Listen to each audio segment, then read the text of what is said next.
سلامونه ګرانو کتونکو، امید ده چې تاسو بخیر د حالاتو نه به یقینا چې پریشانه یې، خاص کره د شپږم سپتمبر نه بعد چې د پاکستان او د افغانستان په منځ کې د ټي ټي پي د چترال د حملې په پس منظر کې او د هغې هم په هغه ورځ باندې په تورخم باندې چې کوم د فایرنګ او دوطرفه واقع شوې وه، د هغې نه بعد چې کوم صورتحال جوړ دی، د هغې نه ډېر زیات زمونږ مهاجرین خویندې وروڼه هغه متاثره دي. که موږ وګورو نو نن اتمه ورځ ده، که نن د بارډر کولاو نشو، نو دا ډېر وخت بعد چې د دومره غټ یو ګیپ چې دی هغه راغلی. دا ډېره بدقسمتي ده چې د سیاست او د اشرافیو او د ریاست چې کوم بلیم گیم وي، په انګریزي کې چې ته موږ بلیم گیم وایو، د هغې نه صرف دا چې دواړه ملکونه ښکار دي، بلکې پښتانه چې دي خاص کر په دواړه اړخ ته چې کوم اوسېږي، عام خلک، عام وګړي هغه ته ډېر زیات متاثره کېږي. زمونږ تجارت، زمونږ تګ راتګ، دلته کې د سټوډنټس چې کوم په پاکستان کې سبق وایي، یا هغه سټوډنټ چې هغه په افغانستان کې سبق وایي، او د هغې نیم خاندانونه چې دي هغه په پښتونخوا کې دي یا په بلوچستان کې دي یا نیم هلته کې دي، هغې ته ډېر زیات مشکلات دي. خو که موږ وګورو د دې مسئلې د حل لپاره چې کوم زمونږ سیاسي قوتونه دي، زمونږ ریاستي ادارې دي، د دواړه طرفه هغې څه کردار نه ادا کوي. دغه رنګه که موږ عام ولس ته وګورو، سیاسي ورکرانو ته وګورو، د میډیا خلکو ته وګورو، د سوشل میډیا یا د ډیجیټل میډیا چې کوم اکټیویسټ دي هغې ته وګورو، نو هغې هم د دغه مسئلې چې کوم دی، د هغې نه چې کوم مسایل جوړ شوي دي، کوم مشکلات جوړ شوي دي، د هغې د حل لپاره یو ښه لاره چې ده هغه نه ټاکي، نه تجویز کوي، بلکې کوشش کوي چې د دواړو ملکونو په منځ کې چې کوم دغه کشیدګي ده، کومه تلخي ده، په دې کې نوره اضافه وکړي. دا ډېر عجیبه صورتحال دی، خاص کر د هغه خلکو دپاره چې د هغې د سیاست سره یا د ریاستي معاملاتو سره څه تعلق نه وي، هغه عام وګړي دي، هغه د مزدورۍ دپاره، هغې د سبق دپاره، هغې د هسپتال دپاره، هغې د نورو مسلو د حل دپاره پاکستان ته راځي، خاص کر پښتونخوا ته راځي، او هغې ته د تورخم د بارډر د دغه بندش د ونه چې د یا د تړل د وجې نه ډېر زیات مشکلات دي. پکار دا ده چې زمونږ سیاسي قوتونه په دې باندې خپل یو واضح موقف هغه مخې ته راولي. هغه قوتونه چې هغه په ریاستي ادارو باندې اثرانداز کېږي، بیا چې کوم مین سټریم میډیا ده، د بدقسمتۍ نه په پاکستان کې خو د پښتنو میډیا شته نه،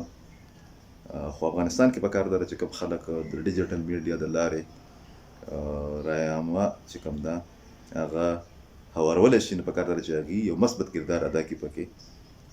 په سټوډیو کې ناسته، ډېرې غټې تنخواګانې اخیستل، بیا د ریاستي ادارو یا د سیاستمدارانو وکالت کوله، یا په هغې باندې چې دی یا په ریاستونو باندې تنقید کول، دا په خپل ځای باندې. خو پکار ده چې موږ دغه د تورخمه د لارې د کولولو دپاره چې دي کوټلي ګامونه چې دي هغه اوچت کول، دې لپاره موږ خاص کر په ډیجیټل میډیا باندې یا په سوشل میډیا باندې خپل مثبت کردار چې دی هغه ادا کړو. بل طرف ته که موږ وګورو نو یو ځل بیا د پاکستان چې کوم د سکیورټي معاملات دي په هغې کې څه بهتري نه ده راغلې. معاملات چې کوم دي داسې اطلاعات هم راځي. عارف یوسفزی ډېر یو باخبره صحافي دی، د هغه مطابق چې په پېښور کې د چترال په طرز باندې د حملې چې دی تیاری کېږي، د پېښور انتظامیه، د صوبې حکومت، د وفاق حکومت، د حسب معمول د هغې نه د ټول معاملاتو نه، د چیلنجز نه، د خطرات نه لا تعلقه دي، د زموږ چې کوم افغان افیر دي، د افغانستان سره تعلقاتو چې کوم زموږ معاملات دي، په هغې باندې هم بغیر د عوامي نشنل ګوند نه یا د یو څو ګروپونو نه علاوه چې د بل څوک پې هم واضح انداز کې هغه عملي اقدامات خو پرېږدئ یا عملي ګامونه خو پرېږدئ چې بیان پې هم نه ورکوي. دا صورتحال خاص کره د پښتنو چې کومې پارټیانې دي یا د پښتنو اکثریت دی پکې، یا د چا د کومو پارټو لیډرشپ چې دی هغه نسلي طور له پښتانه دي، د هغو دپاره ډېر غټ یو چیلنج دی. مولانا عبدالرحمن صاحب په یو انټرویو کې تفصیلات ورکړي دي، نه صرف دا چې په امارت اسلامي باندې تنقید کړی دی، بلکې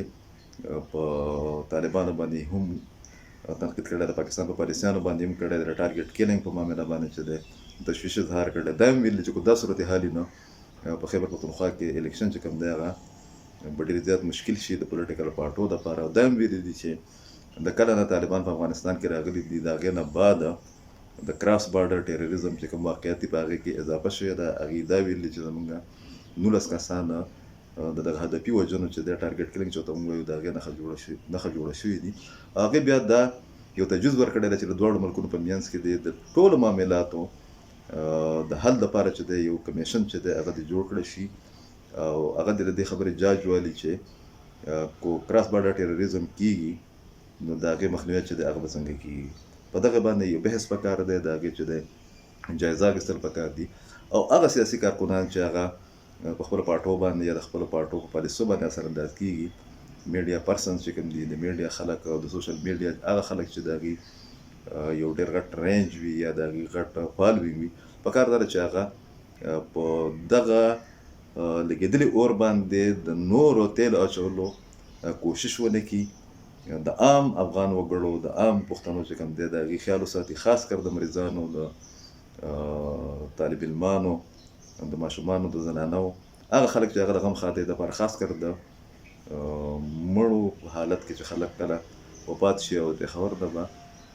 په سوونو باندې خلک چې کوم دي هم په دغه غم خاطرې په سلسله کې هغې به د ایمرجنسي په صورتحال کې افغانستان ته تلل. پکار دا ده چې د هغو د مشکلاتو، د هغو د مسایلو ادراک دې وکړي او یو مثبت کردار چې دی هغه دې ادا کړي. دا د دې لپاره ضروري ده چې د افغانستان او د پاکستان اړیکې داسې دي، یا زموږ مجبوریانې، یا زموږ په یو بل باندې انحصار داسې دی چې که موږ څومره هم دغه کشیدګۍ ته هوا ورکوو نو په هغې کې به نقصان چې دی هغه د دواړو طرفه د پښتنو وي. نو پکار دا ده چې پښتانه لیډران، پښتانه صحافیان، پښتانه دانشوران، زموږ شاعران او زموږ سیاسي ورکران چې کوم دي، کارکنان، هغه په دې د دې کشیدګۍ یا د دې تریخوالي د کمي دپاره چې د خپل مثبت کردار ادا کړي، او داسې کوشش دې ونه کړي چې د سیاست په اړه کې یا د ریاست په منځ کې یا د ریاستونو په منځ کې چې کومه خفګان دی په هغې کې نور اضافي سبب جوړ شي، او د هغې نقصان چې دی هغه عام وګړو ته ورسي، کوم چې د تورخم د لارې د پرانستو په انتظار کې دي، د هغې مطالبه کوي او د هغو مشکلات چې دي هغه ورځ تر ورځه زیاتېږي. ډېره مننه.